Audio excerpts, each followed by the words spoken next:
Hi friends, welcome to virtual tech world. आ गए हम लोग ये संडे कुछ नया लेके आपके लिए।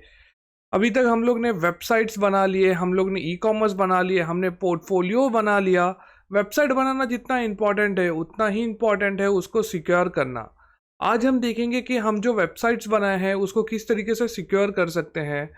चलिए फ्रेंड्स, बिना कोई देरी के आज का वीडियो हम लोग स्टार्ट करते हैं। फ्रेंड्स, हमने पहले से पोर्टफोलियो का वेबसाइट बनाया था, अभी हम उसको ही सिक्योर करके देखेंगे। इसके लिए हम क्या करेंगे, all in one WP security नाम का प्लगइन हम इंस्टॉल करेंगे। का जो लिंक है ना, ये मैं आपको डिस्क्रिप्शन में भी दे दूंगा। तो हम अभी क्या करेंगे, एक्टिवेट करेंगे। जैसे ये एक्टिवेट हो गया, अभी आप यहाँ पे देखेंगे इसका सेटिंग है, आप क्लिक कीजिए। अभी इसमें हम है ना, जो हमारे लिए बहुत ज़्यादा इंपॉर्टेंट है, जो हमको करना ही चाहिए, मस्ट डूइंग वाले चीज़ें हम लोग अभी वो चीज़ इसमें हम लोग करेंगे। पहला है अपना ST एक्सेस का। हम पहले है ना ये बैकअप ले लेते हैं। ये क्यों लेते हैं, क्योंकि अभी हम लोग जो भी चेंजेस करेंगे वो हमारे ST एक्सेस में होगा। उससे हमारा अगर कुछ इम्पैक्ट हुआ साइट को तो हम उसको रोल बैक कर सके, इसके लिए पहले हम बैकअप ले लेते। बैकअप हो गया, WP कॉन्फ़िगर फाइल का बैकअप ले लो। बैकअप आ गया हमारे पास। ये दो मेन चीज़ है जो हमको करना है। एक काम करते हैं, अभी हमारे जो मेन सेटिंग्स है जैसे कि यूज़र अकाउंट सेट, यहाँ पे हमारा यही यूज़र है। हमने एडमिन नाम का कुछ यूज़ नहीं किया है, इसके लिए 15/15। पासवर्ड टूल, अभी आपका जो पासवर्ड टूल है ना, अभी इसमें कैसा है कि आप है ना यहाँ पे ना पासवर्ड टाइप करो। फॉर एग्जाम्पल मैं यहाँ पे टाइप करता हूँ ABC@1234। ये देखो, ये दिख रहा है। कितना टाइम ले सकता है ये पासवर्ड क्रैक करने के लिए, 24 डेज और दिन में हो जाए। तो अगर हम लोग इसको है ना ए भी अगर स्मॉल कर दिए, 1 डे में क्रैक हो जाएगा। ठीक है, अभी इसको है ना हम लोग को है ना थोड़ा और अच्छे से इसको करना है, तो हम कैसा यूज़ करेंगे, हम मल्टीपल सिम्बॉल्स, अल्फ़ाबेट्स, साथ में सिम्बॉल्स मल्टीपल रखेंगे हम लोग। दिख रहा है, मैंने सिर्फ थोड़े से चेंज किया, उसके वजह से इसका देखो कितना चेंज। यहाँ पे मैं नंबर्स जो है तो ये मैं देता हूँ। दिख रहा है, मतलब ये क्रैक करना बहुत डिफिकल्ट हो जाएगा। अभी ये पासवर्ड हम लोग को याद नहीं रहेगा तो आप कहीं ना कहीं पे सेव करके रखिए।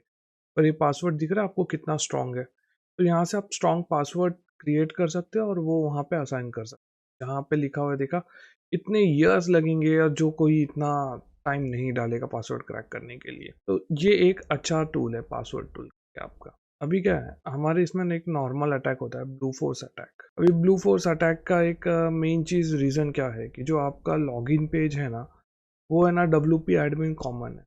तो हर कोई जो अटैक करता है ना वो WP एडमिन पे करता है। तो हमको क्या करना चाहिए, जो एडमिन का URL है वो चेंज करना चाहिए। पहले हम इसको चेक करेंगे। यहाँ पे मैंने दे दिया, हम आप कोई दूसरा भी दे सकते हो। मैं यहाँ पे ऐसे ही अभी के लिए मैं माय लॉगिन दे, आप कुछ दूसरा यूज़ करेंगे तो ज़्यादा बेटर रहेगा। अभी ये चेंज हो गया है। अभी जब मैं यहाँ पे WP एडमिन डालूंगा तो ये वर्क नहीं करेगा, आपको मैं दिखा। ठीक है, इसके बदले भी मेरा क्या चलेगा, माय लॉगिन चलेगा। ठीक है, ये इससे हमारा जो ब्लू फोर्स अटैक है ना वो कम हो जाता है, क्योंकि ये एडमिन URL ही नहीं मालूम है तो वो लॉगिन पे अटैक कहाँ पे करेगा।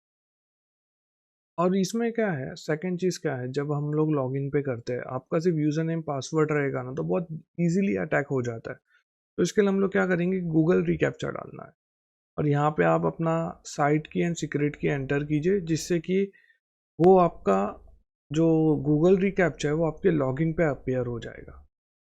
अगर आपको गूगल रिकैप्चा यूज़ नहीं करना है तो सिंपल मैथ कैप्चा भी आप यूज़ कर सकते हैं। इसके लिए आपको कोई की का रिक्वायरमेंट नहीं है। तो हम लोग ने अभी सेव कर दिया। अभी ये कहाँ कहाँ पे हमको दिखाना है, तो लॉगिन किस में दिखाना है, रजिस्ट्रेशन किस में दिखाना है, कर दो। लॉस्ट पासवर्ड में दिखाना है, चेक कर दो। ठीक है, कस्टम लॉगिन फॉर्म में दिखाना है तो चेक कर दो। कमेंट में दिखाना है तो चेक कर दो। यहाँ पे आप सिलेक्ट कर सकते हो। ठीक है, मैंने सिर्फ लॉगिन रजिस्ट्रेशन में बताया और लॉस्ट पासवर्ड में। अभी आप अगर देखेंगे तो यहाँ पे दिख रहा है मैथ्स कैप्चा आ गया। अगर मैं इसको फिल नहीं करके अगर मैं यूज़र नेम पासवर्ड डालूँ ना तो लॉगिन नहीं हो। अब आप सोच रहे रहोगे इसका बेनिफिट क्या है, क्योंकि जो कैप्चा है ना वो कैप्चा हमेशा चेंज होता है। जैसे हम लोग रिफ्रेश मारेंगे चेंज हो जाएगा। तो उससे हैकर है ना multiple logins at a time नहीं कर सकता है, जिससे कि आपका सर्वर बिजी नहीं होगा, सर्वर क्रैश नहीं होगा। देखिए मैं क्लिक करता हूँ, देखा, ये इनवैलिड आंसर था के लिए। फिर देखो एवरी टाइम मुझे यहाँ पे करना है, मैं यहाँ पे टूल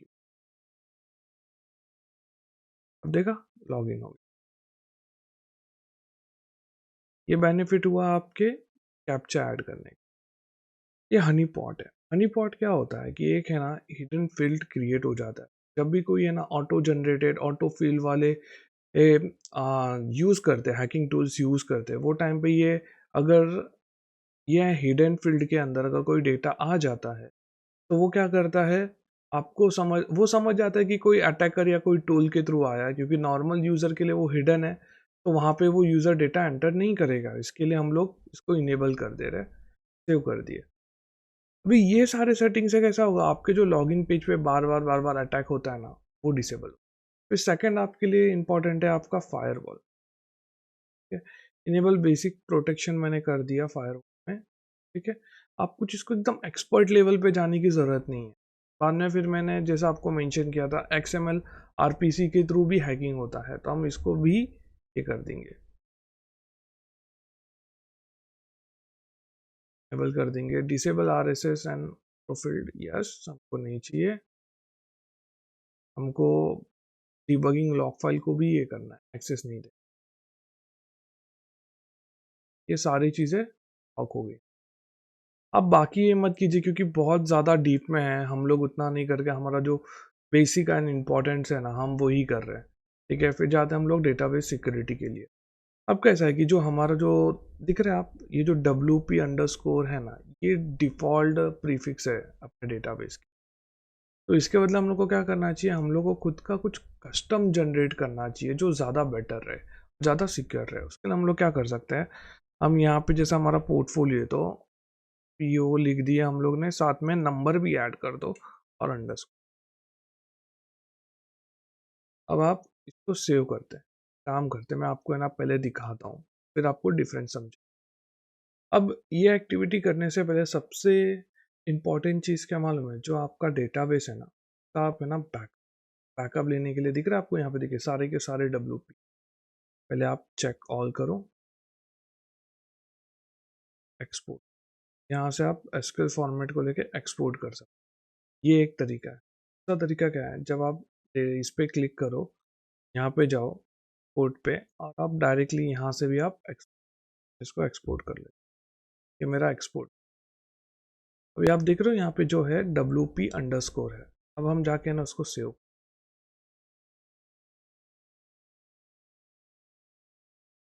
दिख रहा है देखो, ये WP से हट गया, आ गया PRO95 जो हमने। इससे क्या हुआ कि जो डिफ़ॉल्ट WP था ना, वो सबको याद रहता है, किसी को भी नहीं मालूम है कि आपने क्या दिया है नया ब्रीफ। तो इससे आपका जो डेटाबेस है ना, वो भी सिक्योर हो। हमने क्या क्या किया, हमने ब्लू फोर्स का जो अटैक होता है वो हमने ब्लॉक कर लिया। सेकंड हमने क्या किया, हमने फायरवॉल को इनेबल कर दिया। थर्ड हमने क्या किया, डेटाबेस सिक्योर कर दिया। ये सबसे इम्पॉर्टेंट चीज़ है। और हमने ये भी देख लिया कि हम अपना पासवर्ड किस तरीके से सिक्योर कर सकते हैं और उसको कितना ज़्यादा हम लोग बेटर बना सकते हैं। फिर सेकंड चीज़ क्या है, हमारा जो फाइल है ना, फाइल बहुत जल्दी है ना एक्सेस हो जाता है। बहुत टाइम हम परमिशन गलत देते हैं वो सब, तो उसको भी हमको है ना सेटअप करना चाहिए। तो यहाँ पे मैं कर रहा हूँ, डिसेबल कर रहा हूँ PHP फाइल एडिट। अगर किसी ने डैशबोर्ड में एंट्री कर लिया और वो आपका फाइल एडिट कर दिया, तो फिर तो हो गया। फिर वो आपका पूरा फाइल एडिट करने के बाद में उसको फुल ऑन वो कुछ भी स्क्रिप्ट डाल सकता है, कुछ भी डाल देगा, आपको समझ में भी नहीं आएगा। नेक्स्ट आता है फाइल प्रोटेक्शन। अभी कैसा है कि जो WP के है ना, जो एक्सेस रहता है, WP config sample file, licence file, ये सबको हम लोग को ना नहीं देना चाहिए। तो इसको मैं चेक कर दिया। हॉट लिंक्स भी जो होते हैं इमेज के, वो भी नहीं देना है, मैंने चेक कर दिया। दोनों मैंने सेव कर दिया। अभी जो होस्ट के फाइल्स है ना, वो यहाँ पे आपका दिया हुआ है कि क्या नाम से आपका स्टोर होता है डिफ़ॉल्ट। ठीक है, आपको चाहिए तो आप इसको भी चेंज कर सकते हैं, अदरवाइज रखो सेम, तो कोई इशू नहीं है उतना, क्योंकि वहाँ तक के लिए उसको सर्वर एक्सेस मिलना चाहिए सब कुछ। ठीक है, तो इसके लिए फिर ये आप यही नाम से रखो, कोई इशू नहीं है। चाहिए तो आप इसका नाम भी चेंज कर दो और ज़्यादा सिक्योर करना है तो। बहुत बार क्या होता है मालूम है, जो आपके हैं ना मैसेजेस आते हैं, जो कमेंट्स आते हैं, वो है ना स्पैम आते हैं, तो उसको भी प्रिकॉशन के लिए हम लोग यहाँ पे ये इसको चेक कर कि हमारे जो मैसेजेस आ रहे हैं ना वो स्पैम नहीं है। और क्या है स्पैम मैसेजेस मतलब कैसे है कि इसको डिटेक्ट करने के लिए ना यहाँ पे अलग अलग है कि आप मैनुअली मार्क करोगे कि वो ये होना चाहिए, तो इसको मैनुअली रखो। कभी कभी क्या ऑटोमेटिकली भी चले जाता है तो प्रॉपर नहीं है। आप मैनुअली जब स्पैम करके मार्क करोगे तभी। और इसके लिए सबसे बेस्ट चीज़ क्या है कि आप कमेंट को डायरेक्ट अप्रूव मत करो, आपके थ्रू ही जाना चाहिए, वैसा सेटिंग आप करके रखो। और ये ऑटोमेटिकली अगर स्पैम मैसेजेस तो मैं 7 डेज के अंदर में तो ट्रैश में। अभी कैसा है कि आपका कोई आईपी एड्रेस है, वहाँ से बार बार बार स्पैम मैसेजेस आ रहे हैं, तो आप उसको ब्लॉक कर सकते हो। उसके लिए आप दे सकते हो कि कितनी बार वो आए तो आपको ब्लॉक करना है। मैं दूंगा यहाँ पे 10 टाइम्स आए तो मैं ब्लॉक करूंगा, अदरवाइज मेरे को रिक्वायर्ड नहीं है। ये डैशबोर्ड है। अभी यहाँ पे ना सारे इन्फॉर्म, हमारा जो स्कोर है वो 2 आया है, ठीक है। आप इसको है ना सेटअप भी कर सकते हो प्रॉपरली। ठीक है, ये लॉगिन डिटेल, ठीक है, कि कौन कौन सा है या कब कब लॉगिन। जो लॉक हो जाते हैं आईपी एड्रेस वो आपको यहाँ पे दिखेंगे। परमानेंटली ब्लॉक लिस्ट यहाँ पे दिखेगा आपको। अगर आपको किसी को रिमूव करना है तो आप यहाँ से ब्लॉक लिस्ट से भी रिमूव। फ्रेंड्स, ये शॉर्ट टाइम में हमने बहुत सारा टॉपिक्स कवर करने की कोशिश की है। जो इम्पोर्टेंट टॉपिक्स थे वो हम लोग ने कवर कर लिए। जो भी सिक्योरिटी के रिगार्डिंग हमको करना चाहिए, मस्ट इम्पॉर्टेंट चीज़ें थे, वो सारे हमने कवर कर लिया है। सिक्योरिटी देखेंगे तो एक छोटा मोटा नहीं है, बहुत अलग अलग वे में हम लोग बीच में भी कुछ ना कुछ इश्यूज क्रिएट कर लेते हैं। जैसे हमने बहुत सारे ड्राफ्ट में रख दिए, अनयूज प्लगइन्स रख दिए, तो वो हमको मंथली बेसिस पे मेंटेनेंस करते हुए जाना चाहिए। फ्रेंड्स, आप लोग है ना वीडियो देख लेते हैं, पर प्रॉब्लम किधर होता है मालूम है? आप देखने के बाद में ना जो नीचे रेड बटन दिख रहा है ना, उसको आप क्लिक नहीं करते हो।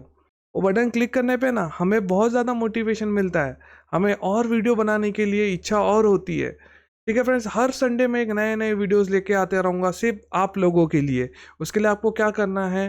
कुछ नहीं करना है, सिर्फ नीचे जो रेड बटन दिख रहा है ना उसको क्लिक कर दो और बाजू में जो बेल आइकॉन है उसको प्रेस कर दो। तो जैसे हमारा संडे को फर्स्ट वीडियो अपलोड होगा, आपको तुरंत नोटिफिकेशन आएगा, आप उसको देखिए और कुछ नया चीज़ें सीखिए। चलिए फ्रेंड्स, मिलते हैं नेक्स्ट संडे एक न्यू वीडियो के साथ में, एक नए टॉपिक के साथ में। तब तक के लिए बाय बाय।